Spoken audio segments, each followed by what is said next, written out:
नमस्कार दोस्तों, जय श्री राम, जय सीताराम, जय जय हनुमान, जय बागेश्वर धाम सरकार। दोस्तों, स्वागत है आप सभी का प्राचीन ज्ञान पर।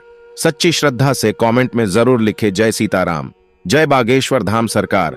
बागेश्वर धाम बालाजी की सदैव आप पर अपनी कृपा बनाए रखें। दोस्तों, हिंदू धर्म में शादीशुदा महिलाओं के पांव में अगर वे बिछुआ नहीं हो तो ऐसा माना जाता है कि उनका श्रृंगार अधूरा है। किसी भी सुहागिन महिला के लिए पांव में बिछुआ पहनना बहुत ही जरूरी माना गया है।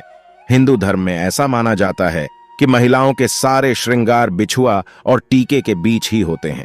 यानी बिछुआ महिलाओं के लिए आखिरी आभूषण होता है। महिलाओं के सिर पर सोने का टीका और पांव में चांदी का बिछुआ इसके पीछे कारण है। कारण यह है कि सूर्य और चंद्र की कृपा पति और पत्नी दोनों पर ही रहे, दोनों का दांपत्य जीवन खुशहाल रहे। लेकिन क्या आप जानते हैं कि बिछुआ पति की गरीबी का कारण भी बन सकता है? इस वीडियो में आपको बताने जा रहे हैं कि शास्त्र इस बारे में क्या कहते हैं। क्या पत्नी के गलत तरीके से बिछुआ पहनने से पति के जीवन पर इतना बड़ा असर पड़ता है?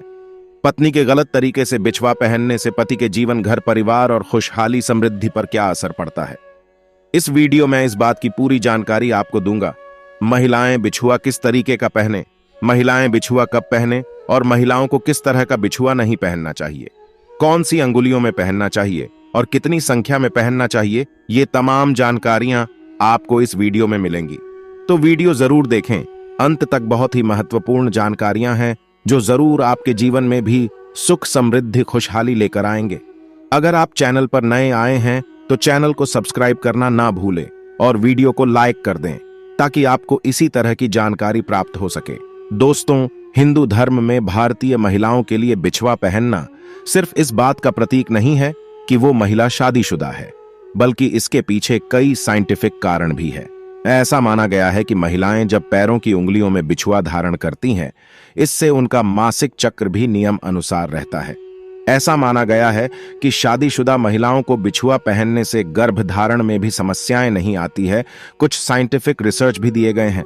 शास्त्रों में माना गया है कि महिलाएं बिछुआ पहनती हैं तो किस तरीके से उनके लिए यह बहुत ज्यादा शुभकारी और लाभकारी होता है। मैं आपको बता दूं कि महिलाओं को बीच की वाक्य उंगली में पहनना चाहिए। महिलाएं बिछुआ वैसे तो किसी भी संख्या में पहन सकती हैं, कई बार 5 उंगलियों में पहनती हैं महिलाएं बिछुआ, लेकिन अंगूठे के पास वाली मतलब दूसरी उंगली में पहनना सबसे ज्यादा शुभ माना गया है। कई महिलाएं जोड़े में पहनती हैं, उसमें भी कोई मनाही नहीं है। अंगूठे की बगल वाली उंगली और उसके बगल की बीच वाली उंगली में भी आप बिछुआ पहन सकते हैं, लेकिन संख्या को लेकर खास सावधानी आपको बरतनी होगी।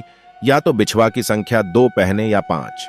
कभी भी 3 बिछुआ एक पैर में नहीं पहनना चाहिए, इसे शुभ नहीं माना गया है। दोस्तों, आपको बता दूं कि कुंवारी लड़कियों को बिछुआ नहीं पहननी चाहिए, शादीशुदा महिलाओं को ही बिछुआ पहननी चाहिए। और अगर आपकी शादी अभी नहीं हुई है, कुंवारी लदढाकी है, आप तो कभी भी पैशन में आप बिछुआ ना पहने। विवाहित महिलाएं ही बिछुआ पहनती हैं और उसी का शुभ फल मिलता है। कुंवारी लड़कियों को बिछुआ नहीं पहननी चाहिए। दोस्तों, बिछुआ जब पहनते हैं तो कई चीजों का बहुत खास ध्यान रखा जाता है। अगर आप बिछुआ सही तरीके से नहीं पहनते हैं तो आपके पति के लिए गरीबी का कारण बन जाता है। आपके पैरों का बिछुआ पहनने से पहले ध्यान दीजिए कुछ ऐसी बातें जो बहुत जरूरी है। महिलाओं को इस बात का खास ध्यान देना चाहिए कि बिछुआ वो केवल चांदी की ही पहने, भूलकर भी सोने की बिछुआ महिलाएं ना पहने। पैरों में सोना नहीं पहनना चाहिए, इससे मां लक्ष्मी नाराज होती है। महिलाओं को अपनी पहली बिछुआ कभी भी किसी अन्य महिला को गिफ्ट में नहीं देनी चाहिए। ऐसा करने से पति गरीब और बीमारियों का सामना करते हैं। भारतीय महिलाओं के लिए 16 श्रृंगार का प्रावधान है और माथे की बिंदी से लेकर पांव में पहने जाने वाले प्रत्येक श्रृंगार का अलग अलग महत्व होता है। इसीलिए कभी भी बिछुआ को मनचाहे तरीके से नहीं पहनना चाहिए।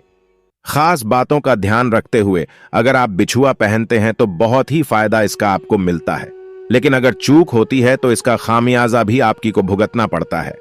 पैरों में पत्नी को कभी भी ढीली बिछुआ नहीं पहननी चाहिए। शास्त्रों में ढीले बिछुए पहना माना है। अगर बिछुआ पैरों से ही निकल जाए, ऐसा करना भी अशुभता का प्रतीक होता है। अगर आप घुंघरू वाले बिछुआ पहनती हैं, घुंघरू वाली अगर बिछुआ भी आपको मिल जाती है तो इसकी आवाज से माता महालक्ष्मी बहुत प्रसन्न होती हैं और ऐसे घरों में माता लक्ष्मी का सदैव वास होता है। तो कोशिश करनी चाहिए कि हमेशा पायल घुंघरू वाली पहने नहीं पहन पा रहे तो कम से कम बिछुआ में घुंघरू जरूर लगे हों।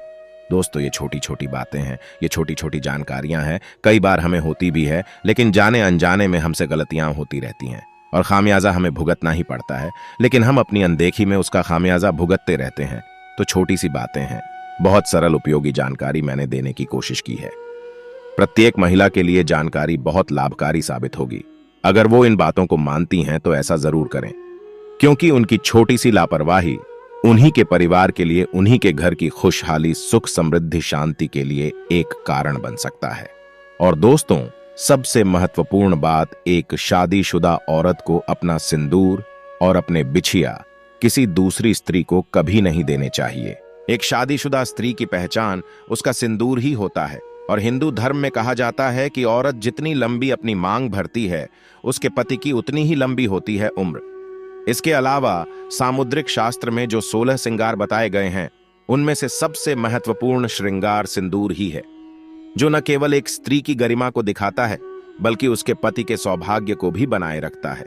लेकिन आधुनिकता के चलते औरतें मॉडल बनने की होड़ में इस परंपरा को एक तरफ उठाकर रख दिया है। अब या तो महिलाएं अपनी मांग में सिंदूर लगाती ही नहीं है, या फिर टेढ़ी मेढ़ी मांग बनाकर उल्टा सीधा सिंदूर भरने लगी है, और इसकी वजह से उनके जीवन में परेशानियां चलती रहती हैं और फिर वह औरतें अपने भाग्य को और भगवान को दोष देती हैं। लेकिन आज का वीडियो देखने के बाद आप जरूर समझ जाएंगे कि हमारी ही गलतियां हमारे कर्मों का निर्धारण करती हैं और हम पर भारी पड़ती है।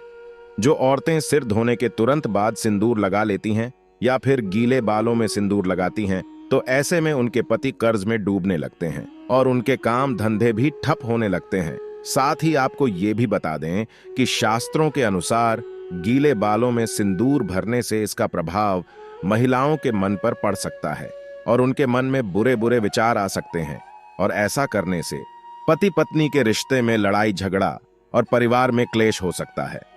औरतों को हमेशा अपने बाल धोने के बाद सुखाने चाहिए और उसके बाद ही अपनी मांग भरनी चाहिए। सिंदूर लगाते समय महिलाओं को यह ध्यान में रखना चाहिए कि सिंदूर हमेशा नाक की सीध में ही लगाया जाता है। जो औरतें टेढ़ी मेढ़ी मांग निकालकर सिंदूर लगाती हैं, ऐसी औरतों के पति की सफलता में कई रुकावटें आती हैं और उनके कोई भी कार्य सफल नहीं हो पाते। वही जो औरतें अपनी मांग के सिंदूर को अपने बालों से छुपा लेती हैं, तो ऐसी औरतों के पति को समाज में सम्मान नहीं मिलता और समाज में उनकी छवि भी और लोगों के बीच में छुप जाती है। लोग या तो उन्हें पहचानते नहीं हैं या फिर उनकी एक गलत छवि लोगों की नजरों में बनी रहती है। इसके अलावा शास्त्रों में यह भी कहा कि औरतें अक्सर अपना सिंदूर दूसरी औरतों को लगाने के लिए दे देती हैं या फिर दूसरों से मांग का सिंदूर अपनी मांग में भर लेती हैं। अगर आप भी उन्हीं औरतें में से हैं जो अपना सिंदूर किसी दूसरी औरत को लगाने के लिए देती हैं, या फिर किसी और का सिंदूर अपनी मांग में लगा लेती है, या किसी और की बिंदी लगा लेती है, तो आपके पति का सौभाग्य आप खुद ही दुर्भाग्य में बदल रही है। कभी भी किसी और की बिंदिया या सिंदूर मांग कर लगाने से हमारे पति के जीवन में भी वही दुख और तकलीफ आने लगती है जो उस स्त्री के जीवन में होते हैं। वीडियो आपको पसंद आया हो तो जरूर लाइक करें, आगे दोस्तों परिवार तक जरूर शेयर करें और कमेंट बॉक्स में जय सीताराम अवश्य लिखें। धन्यवाद।